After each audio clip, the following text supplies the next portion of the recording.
Assalamu alaikum student, mathematics 4024, welcome to Maths Guru. Student, this is a question from May June 2013, paper 2 variant 2 का question है ये. And this question is related to the concept of mensuration. 2D shapes का question है ये. In the question we have a hexagon and the area of the hexagon is given to us, and we have to find certain sides by using the given data. बड़ा interesting सा question है. Let's just move on with the solution of this question. पहले question को read out करते हैं. Solve भी हुआ है, इसका सॉल्यूशन डिस्कस करते हैं इस वीडियो में इंशाल्लाह. आई होप ये वीडियो भी तुम लोग के लिए हेल्पफुल होगी. The question says A B C D E F is a hexagon with B E as its only line of symmetry.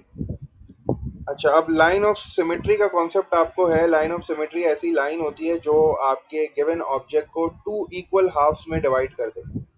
तो अब ये हमसे कह रहा है कि A B C D E F ये एक हेक्सागन है, और इस हेक्सागन को एक लाइन ऑफ सिमेट्री जो कि बी ई है, this is the only line of symmetry. इस शेप की एक ही लाइन ऑफ सिमेट्री है जो बी ई है, और वो इस ऑब्जेक्ट को, इस हेक्सागन को सॉरी, दो इक्वल हाफ्स में जो है ना वो ब्रेक कर रही है. तो ये B E is basically the line of symmetry जो कि गिवन हेक्सागन को दो इक्वल हाफ्स में कट कर रही है. आगे हमसे कह रहा है A F is parallel to C D. ये जो ए एफ साइड है ये सी डी के पैरेलल है, और D F intersects B E at G. अब ये डी एफ कौन सी साइड है? डी एफ ये रही. डी एफ इंटरसेक्ट कर रही है ई बी को, बी ई को एट पॉइंट जी. तो ये इंटरसेक्शन पॉइंट है जी. हमसे कह रहा है बी ई जो है वो 16 सेंटीमीटर है. बी ई ये वाली साइड है पूरी. ये जो लाइन ऑफ सिमेट्री है ना, ये पूरी यहाँ से लेकर यहाँ तक जो लाइन ऑफ सिमेट्री है, ये बी ई जो है ना ये 16 सेंटीमीटर है. डी जी जो दिया हुआ है, D G is this. D G जो है ये 6 है. ठीक है, अगर ये 6 है तो इसका मतलब है ऑटोमेटिकली एफ जी भी जो है ना वो बिल्कुल 6 होगी, क्योंकि लाइन ऑफ सिमेट्री है. तो this is 6 and this is also 6. The area of the hexagon A B C D F is 138 centimetre square. ये जो आपको पूरा हेक्सागन नजर आ रहा है, ये इसका एरिया है 138 सेंटीमीटर स्क्वायर. ठीक है. हमसे कह रहा है calculate the length of A F. A F की लेंथ आपको फाइंड आउट करनी है. ये वाली लेंथ जो है वो हमें फाइंड आउट करनी है. अच्छा, आप जरा देखते हैं कि उसने हमें क्या क्या गिवन है. दोबारा एक बार देख लेते हैं. एरिया ऑफ हेक्सागन उसने दिया हुआ है, ये पूरा एरिया उसने दिया हुआ है, और इसके अलावा ये वाली साइड गिवन है. इसने यहाँ एक वर्ड यूज किया है, A F is parallel to C D. अच्छा, अब ये कह रहा है कि ए एफ जो है ना वो सी डी के पैरेलल है, मतलब पैरेलल साइड में है. तो अगर मैं इस लाइन को गौर से देखूं बीई, तो बीई जो है वो मेरे हेक्सागन को दो ट्रेपीजियम में ब्रेक कर रहा है. देखो ट्रेपीजियम है ना, ये एक पैरेलल साइड और ये एक पैरेलल साइड, ये दोनों पैरेलल साइड्स हो गई, और ये वाली साइड और ये वाली साइड ये नॉन पैरेलल साइड हो गई. तो मेरी जो फिगर है उसको लाइन ऑफ सिमेट्री ने दो इक्वल ट्रेपीजियम्स में ब्रेक कर दिया था. हेक्सागन हेक्सागन को बीई जो कि लाइन ऑफ सिमेट्री थी उसने कट किया, और जब कट किया तो दो ट्रेपीजियम बन गए. एक ट्रेपीजियम ये वाला जिसका नाम आप बोल सकते हो ए एफ ई बी, ये एक ट्रेपीजियम बन गया. और एक नीचे ट्रेपीजियम बन रहा है जिसका नाम है डी सी बी ई. तो ये दो ट्रेपीजियम बन गए. तो अब मैं जो है वो एरिया ऑफ हेक्सागन को यूज़ कर सकता हूँ. अगर मैं एरिया ऑफ हेक्सागन को डिवाइड कर दूँ 2 से, तो मुझे ट्रेपीजियम का एरिया मिल जाएगा. और फिर मैं ट्रेपीजियम का एरिया जो है उसका फॉर्मूला यूज़ करके ये पैरेलल साइड जो है वो फाइंड आउट कर सकता हूँ, क्योंकि ट्रेपीजियम के फॉर्मूले में सम ऑफ पैरेलल साइड्स आता है. तो एक पैरेलल साइड मुझे मालूम है 16, हाइट मुझे मालूम है ट्रेपीजियम की, बस मुझे एक पैरेलल साइड फाइंड आउट करनी है. ये मैं फाइंड आउट कर सकता हूँ. तो सबसे पहले मैंने क्या किया, एरिया ऑफ हेक्सागन को डिवाइड बाय 2 किया, तो उससे मुझे एरिया ऑफ ट्रेपीजियम मिल गया. तो एरिया ऑफ हेक्सागन इज 138. 138 को जब मैंने 2 से डिवाइड किया तो मेरा आंसर आया 69. तो ये जो 69 आ रहा है ना, this 69 is basically the area of the trapezium. तो मैं 69 को जो है ना वो एरिया ऑफ ट्रेपीजियम लिख रहा हूँ. Area of trapezium. ट्रेपीजियम कैसा दिखता है? ट्रेपीजियम जैसा दिखता है ना वैसे हम बनाए थे. ये उसकी एक पैरेलल साइड होती है, ये पैरेलल साइड्स होती हैं, और ये दोनों नॉन पैरेलल साइड्स होती हैं. तो ट्रेपीजियम हमारा इस तरह का है. तो ये जो 69 आ रहा है, this is basically the area of trapezium. Area of trapezium ये रहा 1. ठीक है, ये 1 हो गया. मैंने इसको यहाँ भी बना दिया. तो अब इस एरिया ऑफ ट्रेपीजियम का फॉर्मूला क्या होता है? एरिया तो मेरे पास 69 आ गया, तो मैंने एरिया को एरिया से इक्वेट किया, इज इक्वल्स टू हाफ आता है इसमें भी, तो हाफ आ गया. इसके बाद आता है sum of parallel sides, half multiply by sum of parallel sides. तो एक पैरेलल साइड इसकी ए एफ है जो मुझे फाइंड आउट करनी है, तो मैंने ए एफ लिख दिया। और दूसरी पैरेलल साइड कौन सी है? दूसरी पैरेलल साइड जो है वो बी ई है, जो 16 के बराबर है। तो मैंने प्लस 16 कर दिया, सम ऑफ पैरेलल साइड्स हो गई। और इनको मल्टीप्लाई करते हैं हाइट के साथ, तो मल्टीप्लाई बाय हाइट कितनी है? Height is the distance between the two parallel sides. तो ये एक पैरेलल साइड हो गई, ये एक पैरेलल साइड हो गई, इन दोनों के दरमियान जो है वो डिफरेंस कितना है? 6 का। तो मल्टीप्लाई बाय 6 कर दिया। अब यहाँ से जो है वो मैं बारी बारी शिफ्ट करता हूँ। सबसे पहले मैंने क्या किया, मैंने, हाँ, ये मैं कर सकता हूँ कि मैं 2 को और इस 6 को जो है ना रिड्यूस कर दूँ, ये 3 हो जाएगा। और उसके बाद जो है फिर मैं क्या करूँगा, फिर मैं इस 3 को शिफ्ट कर दूंगा दूसरी साइड पे, तो 69 डिवाइडेड बाय 3 हो जाएगा। ठीक है, और यहाँ बच जाएगा 16 प्लस, इसको x लिख लो या ए एफ कर लो। तो 69 डिवाइड बाई 3 हो जाएगा 23। अब ये 16 जो है यहाँ प्लस हो रहा है, इधर आके माइनस हो जाएगा, तो x की वैल्यू जो है वो 7 आ गई। मतलब जो मेरा ए एफ आ गया, that is coming out as 7 centimetre. ठीक है, ये मैंने ट्रेपीजियम के फॉर्मूले से फाइंड आउट किया। ट्रेपीजियम का हिंट ऐसे आया कि उसने यहाँ पैरेलल साइड्स का कॉन्सेप्ट दिया कि भाई ये दोनों साइडें पैरेलल हैं।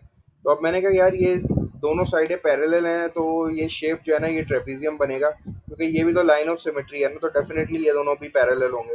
तो इसको भी आप इस तरह एरो लगा सकते हो कि ये भी पैरेलल ही होगी। तो जब दो साइड्स पैरेलल हैं, दो नॉन पैरेलल हैं, तो शेप जो है वो ट्रेपीजियम का बनता है। तो एरिया ऑफ ट्रेपीजियम जो है उसको उसका कॉन्सेप्ट यूज करके मैंने ए एफ फाइंड कर लिया, जो कि मेरे पास 7 सेंटीमीटर आ गया। नेक्स्ट पार्ट पे चलते हैं। नेक्स्ट पार्ट में कह रहा है the area of hexagon A B C D E F is 4 times the area of the triangle D E F. अब ये कौन सा ट्राइंगल है? ट्राइंगल डी ई एफ, ये वाला ट्राइंगल हो गया डी ई एफ, ये वाला पूरा ट्राइंगल। ये कह रहा है कि भाई जो हेक्सागोन का एरिया आपको दिया है ना, ये 4 टाइम्स है the area of triangle D E F. तो अब मैं क्या कर सकता हूँ, मुझे क्या फाइंड करना है? ई जी फाइंड करना है। तो ई जी कौन सी साइड है? ई जी इज दिस साइड, ये फाइंड करना है मुझे, मतलब height of triangle find out करनी है, समझो। ठीक है, ये हाइट ऑफ ट्राइंगल हो गई। इसकी बेस कितनी हो गई? इसकी बेस ये हो गई। ये हाइट ऑफ ट्राइंगल ले लेता हूँ, ये बेस ले लेता हूँ 12। और फिर मैं क्या करता हूँ, कंडीशन यूज करता हूँ। कंडीशन कह रही है द एरिया ऑफ हेक्सागोन।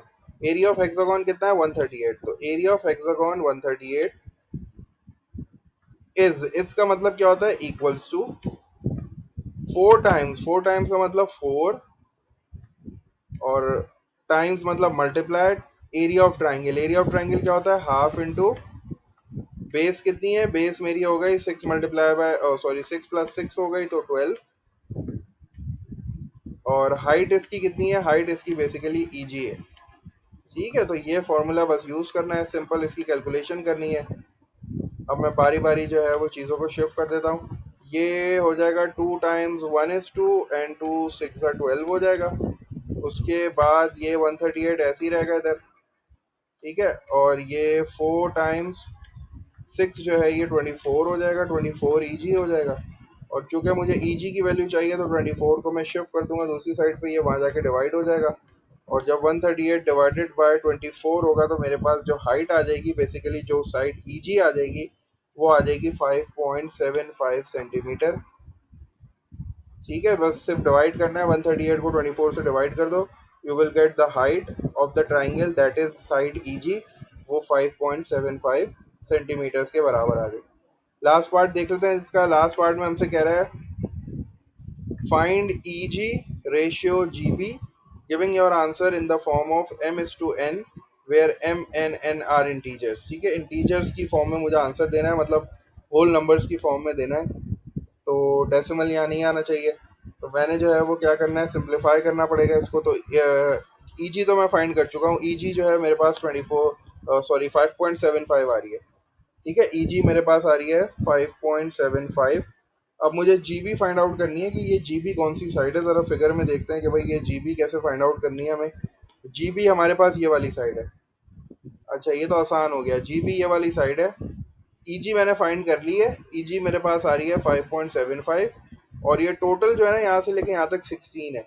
तो मैं जी बी कैसे फाइंड आउट करूँगा? जी बी 16 में से ई जी को सब्ट्रैक्ट कर दूंगा, तो मुझे जी बी पता चल जाएगी, है ना। जी बी यहाँ से लेके यहाँ तक है, ये है 5.75, इतना पार्ट है 5.75, और टोटल है 16।